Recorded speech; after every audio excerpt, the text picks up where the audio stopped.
ஜெய் சாய்ராம். ஜெய் குரு தேவதத்தா. குருர் பிரம்மா குருர் விஷ்ணுகு குருர் தேவோ மகேஸ்வரகா. குரு சாட்சாத் பரபிரம்மா தஸ்மை ஸ்ரீ குரவே நமஹா. தியான மூலம் குரோர் மூர்த்திகி, பூஜா மூலம் குரோர் பதம், மந்திர மூலம் குரூர் வாக்கியம், மோக்ஷ மூலம் குரூர் கிருபா. ஓம் ஸ்ரீ சுவாமி சமர்த்த. பேசும் தெய்வம் அக்கல்கோட் மகாராஜ் அருளாட்சி. அத்தியாயம் 37. அதிகாரியின் கர்வம். அக்கல்கோட்டிலிருந்து 7 மைல் தொலைவில் மோங்கலாயத்தில் கேசி என்ற கிராமம் உள்ளது. அந்த கிராமத்தில் அப்பா பாடில் என்ற பக்தர் இருந்தார். ஸ்ரீ சமர்த்தர் அவ்வப்போது அங்கு செல்வதுண்டு. ஒரு தடவை கேசியில் உள்ள ஆஞ்சநேயர் ஆலயத்தில் சுவாமிகள் தங்கியிருந்தார். சுவாமிகளின் வருகையால் ஆனந்தமடைந்த அப்பா பாடிலும் தரிசனம் செய்து சுவாமிகளுடன் வந்திருந்த அனைத்து பக்தர்களுக்கும் உணவளித்து மகிழ்ந்தார். நல்துர்கா மாவட்ட துணை ஆட்சியாளரும் சுவாமிகளின் வருகையை கேள்விப்பட்டு தமது அதிகாரிகளுடன் தரிசனத்திற்கு வந்தார். அவருடன் வந்த தாலுக்தார் சமர்த்தரை தமது ஊருக்கு வருமாறு அழைத்தார். சுவாமிகளும் லகான் பூட்டிய குதிரையுடன் வந்தால் வருகிறேன் என்று பதிலளித்தார்.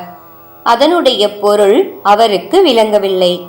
அதாவது, உன்னுடைய ஆணவம் குறைந்த பிறகு உன்னுடன் வருகிறேன் என்பது அர்த்தம். அந்த தாலுக்தாரும் தன்னுடைய லகான் பூட்டிய குதிரையை சுவாமிக்காக அழித்துவிட்டு தாம் இன்னொரு குதிரையில் செல்லலாம் என்று நினைத்து அந்த ஊரில் குதிரையை விலைக்கு வாங்குவதற்காக சென்று பார்த்தார். அப்போது அப்பா பாடிலின் வீட்டில் நின்றிருந்த அழகான குதிரையை 300 ரூபாய் கொடுத்து வாங்கலாம் என்று வீட்டிற்குள் சென்றார். அப்பா பாடிலும் அவரது குடும்பத்தினரும் ஆஞ்சநேயர் கோவிலில் சுவாமி சேவையில் இருந்ததால் வீட்டில் வேலைக்காரி மட்டுமே இருந்தாள். அவள் பலமுறை அவரிடம் கூறியும் கேளாமல் பலவந்தமாக அந்த குதிரையை இழுத்து வர முயற்சித்து கொண்டிருந்தார். அந்த வேலைக்கார பெண்மணியும் ஓடோடி வந்து அப்பாவிடம் நடந்ததை கூறியதும் பாடில் தனது வீட்டிற்கு விரைந்தார். தாம் ஆசையாக குழந்தை போல் வளர்த்த அந்த குதிரையை விட்டுவிடுமாறும் அதற்கு பதிலாக 4 குதிரைகளை தாம் வாங்கி தருவதாக எவ்வளவோ கூறியும் தாலுக்தார், நான் ஒரு அதிகாரி என்பதை மறந்துவிட்டாயா? எனக்கு இந்த குதிரைதான் வேண்டும் என்று பிடிவாதமாய் இருந்தார். கடைசியாக வெறுங்கையுடன் திரும்பிய தாலுக்தார் சமர்த்தரை தன் குதிரையில் வருமாறு அழைக்கவும், சுவாமிகள் யாம் வரமாட்டோம், நீயே உட்கார்ந்து போ என்று மறுத்துவிட்டார். இந்நிகழ்ச்சிக்கு பிறகு கிராமத்து அதிகாரியான அப்பா பாடில் வேலை நிமித்தம் நல்துர்கா ஆட்சியாளர் அலுவலகத்துக்கு சென்றபோது அந்த தாலுக்தார் தமக்கு குதிரையை விற்காததற்காகவும் தம்மை அவமரியாதை செய்ததற்காகவும் அவர் மீது பொய் வழக்கு போட்டு இன்னும் 8 நாட்களுக்குள் உமக்கு விலங்கு மாட்டுகிறேன் பார் என்று சூளுரைத்து கடுமையாக திட்டி அனுப்பினார்.